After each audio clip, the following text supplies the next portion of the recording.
Welcome to Sweet Life Beat Life. We hope this video helps.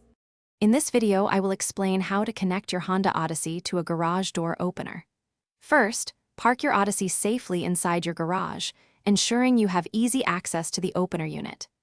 Next, locate the home link buttons, typically found on your rearview mirror or overhead console. To begin, clear any existing programming by pressing and holding the two outer home link buttons until the indicator light flashes slowly, then quickly.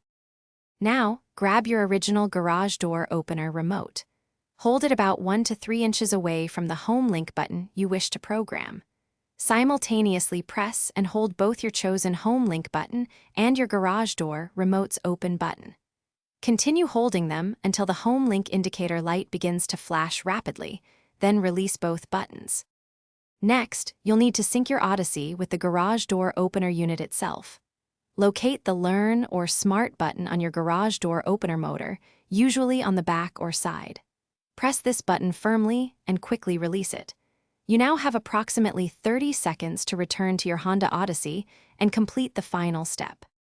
Finally, press and hold the home link button you just programmed to test if your garage door opens and closes correctly. If you have multiple garage doors or gates, simply repeat these steps for the other home link buttons. Remember to check the description below for a link to * the simple path to wealth * and other great deals that can help you on your financial journey. Enjoy the convenience of your newly connected Honda Odyssey. Thanks for watching. Consider subscribing if we helped you.